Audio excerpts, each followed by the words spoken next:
তোমরাই দেখো ঠিকঠাক পড়াতে পেরেছি কিনা। খাবা কি খাবা? এসে একজন কাজ করছে তার প্রমাণ রাখছে। আমি কেন বাদ যাই বলো? কিন্তু আজকে সোনামণি একটা ভুল করেছে। হ্যালো বন্ধুরা, কেমন আছো সবাই? আমি তোমাদের সবার প্রিয় কমা চলে এসেছি নতুন একটি ব্লগ নিয়ে। আজকে আমাদের বাড়িতে রাধা গোবিন্দর মূর্তি প্রতিষ্ঠা হচ্ছে, তো যার জন্যই এত আয়োজন, এত সাজ, এত সমস্ত কিছু। তো এই যে কালকে আমাকে মা মেহেন্দি পরিয়ে দিয়েছে, এই দেখো বাইরে কীর্তন চলছে, কীর্তনের আওয়াজ তো পাচ্ছ।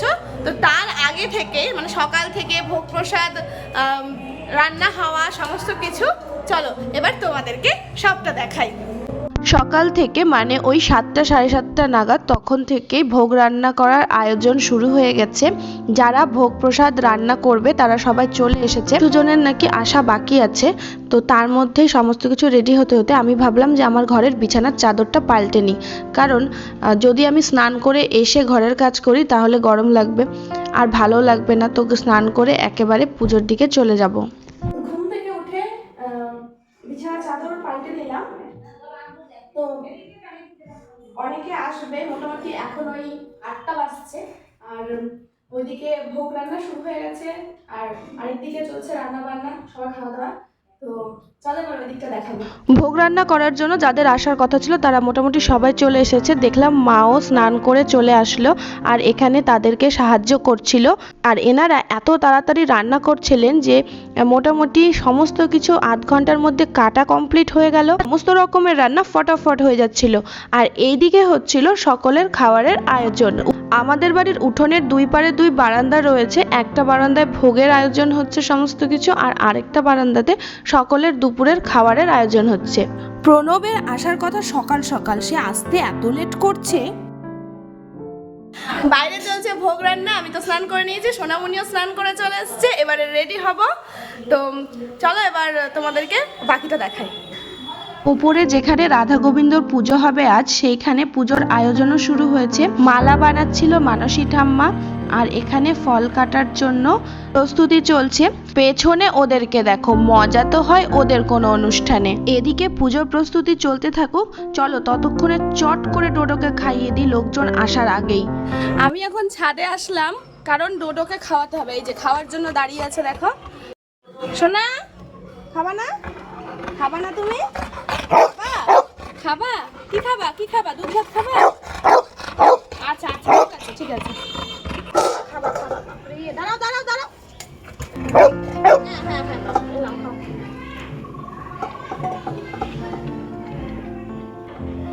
দুধ ভাত খেতে খুব ভালোবাসে, কিন্তু আজকে সোনামণি একটা ভুল করেছে। কি করেছে? কাঁচা দুধ দিয়ে দিয়েছে। শোনা, নাও নাও নাও, খাও খাও খাও। আমি সোনামণিকে বকছি, আমি তোমাকে বকিনি। আমার বোন বলেছে দুধ দিয়ে দিতে, ও কি করেছে? কাঁচা দুধ দিয়ে দিয়েছে।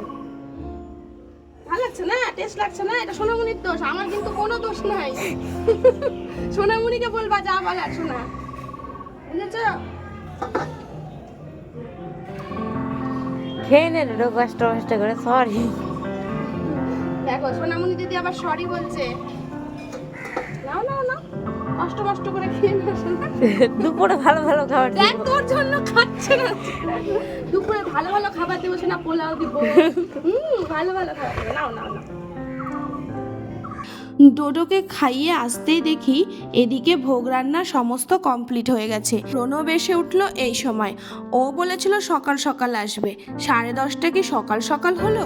ভোগ দেওয়া মানেই তো কীর্তন শুরু হয়ে যাবে। চলো চটপট রেডি হয়ে নিই। শুরু হয়েছে কীর্তন, আমিও রেডি হয়ে আসরে চলে এসেছি, আর ভোগ দেওয়ার প্রস্তুতি চলছে এইদিকে। দেখো রাধা মাধবকে একদম সাজানো হয়ে গেছে, কি সুন্দর রজনীগন্ধার মালা দিয়ে সাজিয়েছে। চন্দনের তিলক পরতে এসে দেখলাম ঠাম্মার কপালে তিলক নেই।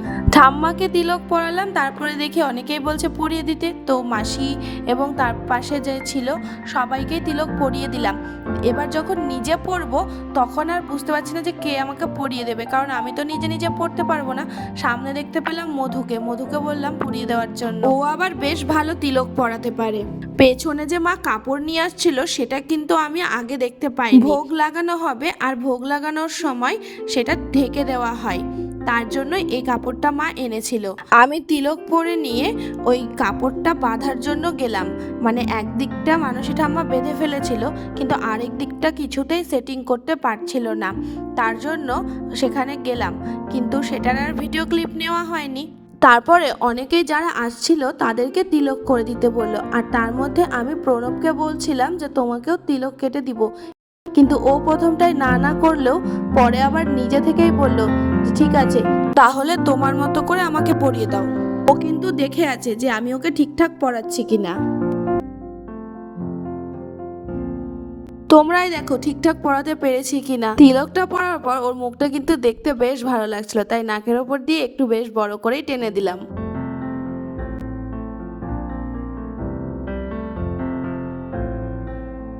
এদিকে দেখি মা আবার নাচ করছে, ঘরের ভেতরে সবাই বসেছিল বলে আর জায়গা হচ্ছিল না, তাই জন্য আমি দরজার কাছ থেকে দেখছিলাম। তো এখান থেকেই ভাবলাম মায়ের নাচের একটা ছোট্ট ভিডিও নিয়ে নিই। তারপর আবার দেখি বোন নাচ করছে, আমাকেও নামালো, আর আমিও আবার টিঙ্কু মনাকে জোর করে নামিয়ে নিলাম। তারপর মনা, দিদুন, মা, বোন সবাই মিলে বেশ কীর্তন গানের তালে হালকা করে একটু মেতে উঠলাম। এদিকে যারা ভোগ সেবা দিচ্ছিল তাদের সে কি আনন্দ, আনন্দ আর ধরে না, সবাই সবার মতো করে মেতে উঠেছিল আজ। ওদিকে মেশো এসেছে, আরো অনেক গেস্ট এসেছে, তার জন্য মা বলল তাদের একটু জল মিষ্টির ব্যবস্থা করে দিতে, তাই আমি ওখান থেকে চলে এলাম রান্নাঘরে, আর সেখানেও মোটামুটি কীর্তন শেষ হয়ে গেল। মেশো এসছে, তো সেই জন্য ভাবলাম যে আরো যারা ঘরে বসে আছে তাদেরকে একটু ঠান্ডা জল দিই, বাইরের আবহাওয়া প্রচন্ড গরম। সোনামণি, এটা একটু এই বোতলটা একটু ভরে ফ্রিজে ভরে দাও তো। জল ভরতে হবে তো? হ্যাঁ, আর মিষ্টি দেবো দিয়ে আসবো। এদিকে দেখো মাথা কাটা ভিডিও করছে প্রণব, তো ওই রকমই দেখাতে হবে, আর কি করা যাবে। মা বলল প্রণবকে, মেশোকে আর যারা গেস্ট এসছে তাদের সবাইকে মিষ্টি দিয়ে দে, কিন্তু প্রণব তো মিষ্টি খায় না, যে কারণের জন্য আমি আর ওর জন্য বাড়ার চেষ্টা করিনি। আমাকে আবার বলছে যে দাও আমাকে একটা মিষ্টি, কারণ কানসাট ওর বড্ড প্রিয়, আর সেটা ছিল বলেই ও কিন্তু একটা নিল, না হলে ওকে মিষ্টি খাওয়ানোর দম আমার ছিল না। আমি কেন বাদ যাই বলো। প্লেটে চামচ দেব, তার জন্য চামচ নিচ্ছিলাম, তো সোনামণির হাত যাচ্ছিল না বলে আমাকেই বেড়ে দিতে হলো। সেটাও প্রণব ভিডিও করে নিয়েছে, মানে ও কিছু বাদ রাখেনি আজকে ভিডিও করতে। তোমাদের দাদাকে দিয়েছে ভিডিও করার দায়িত্ব, যত ছিল সব রকম ভিডিও করে নিয়েছে মন খুলে।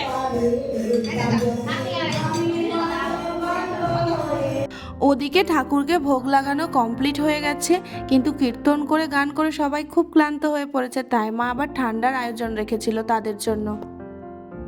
আমাদের রাধা গোবিন্দর পুরো সাজ কেমন হয়েছে জানিও কিন্তু। এই দেখো,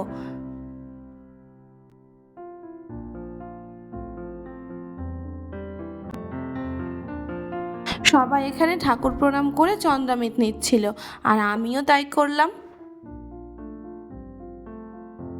চন্দ্রামিত নিয়ে হাত কিন্তু মাথায় মুছতে হয় না, আমরা কিন্তু অনেকেই সেই চন্দ্রামিত খাওয়ার পরে হাতটাকে মাথাতে মুছে নিই, এটা কিন্তু পুরো দেহকে এঁঠো করা হয়, সবসময় হাত ধুয়ে নিতে হয়। এরপরে সকলকে ভোগ প্রসাদ বিতরণ করা হবে, কিন্তু এর মাঝে একটা ঘটনা ঘটেছে। প্রণব সবাইকে এখানে ঠান্ডা দিচ্ছিল, আর তখন ওকে সবাই কি চাটছিল, বেচারা ঘর থেকে পালিয়েই গেল। কাজগুলোর কোনো প্রমাণ নাই, এই যে শেষে একজন কাজ করছে তার প্রমাণ রাখছে না, কাকুও কাজ করছে, এই যে কাকুরও প্রমাণ রাখলাম। প্রণব প্রণবও চলে গেল আর মাও ভোগ দিতে চলে গেল, তার জন্য আমি বাকিটা সার্ভ করে দিলাম। আর এদিকে বোনেরা তখন ছবি তুলছিল। এটা শেষমেশ কোনো কাজ না করে আমি কিন্তু বলিনি ভিডিও করতে, তোমরা নিজেরাই করো। আমাদেরকে ভিডিও করতে বলে দিয়ে এগুলো বলা হচ্ছে। হয়ে গেছে, দেখে না অনেক কাজ করেছি, এটার প্রাপ্য শুধু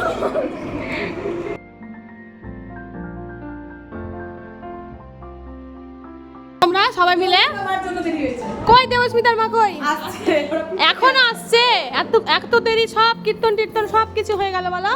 কত লোক ঘরের মধ্যে ছিল, চন্দামি তো পেলা না, ঠান্ডাও পেলা না, সব মিস করে দিলা তোমরা। আমি এখানে বসেছিলাম ঠাকুরের কাছে, তো এখানে সবাইকে চন্দ্রামিত দিচ্ছিলাম আর ভোগের জিনিসগুলো সবাই নিয়ে যাচ্ছিল বিতরণের জন্য। সবাই জিজ্ঞেস করছিল মূর্তিটা কোথা থেকে নেওয়া হয়েছে, ড্রেসগুলো কোথা থেকে কেনা হয়েছে, তো সেটাই বলছিলাম আর আড্ডা দিচ্ছিলাম সবাই মিলে আর কি। আর এই যে এখন ঢুকলো এরা। কি ব্যাপার গো, এত দেরি? হ্যাঁ, আমি ক্যামেরা নিয়ে বসে আছি একেবারে, যে গাল দিতে দিতে এন্ট্রি হবে একদম। সব কিছু হয়ে গেল, মধুদিকে এই কথাটা বললাম, মধুদি চেঁচামেচি করে উদ্ধার করে দিল, আর তোমরা একদম সাইলেন্ট মুডে শুনে নিলা, কিছুই বললো না। মধুদি একবারে গলা ফাটিয়ে চিৎকার করে একদম একাকার করলো, মনে হচ্ছে গল তলায় এসছে। এই তফাৎ, এটাই তফাৎ। ননদ আর বৌদির এটাই তফাৎ। ননদগুলো দেখো। চেঁচায়, বৌদিগুলো চুপচাপ শোনে। হ্যাঁ, বৌদিগুলো পেছন পেছন দিবে, ওরা বুঝতে দিবে না কি দিচ্ছে। ঠিক আছে, আর ননদ হ্যাঁ হ্যাঁ হ্যাঁ, ননদগুলো চিৎকার চেঁচামেচি করে কেটে কেটে অস্থির হয়ে যায়। ওইদিকে ব্যাচ বসেছে, সবাই খাওয়া দাওয়া করতে শুরু করেছে। আর যারা আগে এসেছিল, মানে কীর্তন যারা করেছে এবং আগে যারা এসেছিল তারা সবাই বসে পড়েছে। আর এখানে এদের আমি চন্দ্রমিতগুলো দিচ্ছিলাম, যারা আসছিল তাদেরকেও এখানে প্রসাদ দেওয়া হতো। প্রণব ওদিকে ক্যাটারিংয়ের কাজে ব্যস্ত হয়ে পড়েছিল, তাই ওকে এই চত্বরে কোথাও দেখা যাচ্ছিল না। তো তার মাঝখানে আমি আবার গেলাম ওকে ডাকার জন্য। ভাবলাম এখন এখানে কেউ নেই, কয়েকটা ছবি তোলা যাবে। গিয়ে দেখে ও কিছুতেই আসতে চাইছে না, তাও এক প্রকার ধরো জোর করেই আমি ওকে নিয়ে আসলাম। দাঁড়াও তোমাদেরকে দেখাচ্ছি সেটা। দেখো ছেলে কত কাজ করছে। এটা চলছিল সেকেন্ড ব্যাচ, যেখানে সমস্ত কলিগসরা বসেছিল। আর এই যে দেখো চুলবুলি বুলবুলিকে, কত চালাক, আমাকে ছেড়ে দিয়ে ওরা বসে পড়েছে।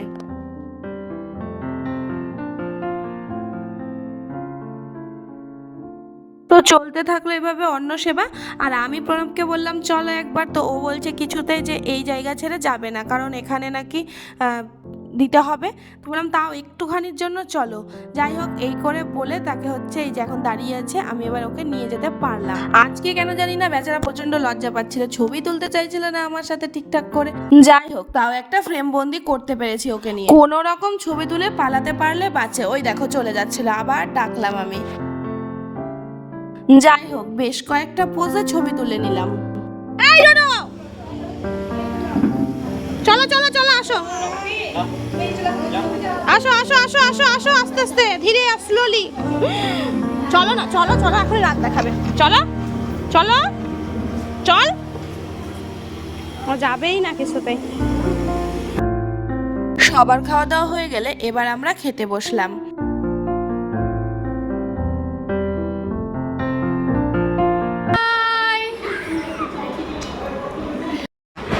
চলো তাহলে ভিডিওটি এখানেই শেষ করছি, দেখা হচ্ছে পরবর্তী ব্লগে। যদি এই ভিডিওটি ভালো লেগে থাকে তাহলে অবশ্যই যারা নতুন আছে তারা চ্যানেলটি সাবস্ক্রাইব করে দিও আরো সুন্দর সুন্দর ভিডিও দেখার জন্য।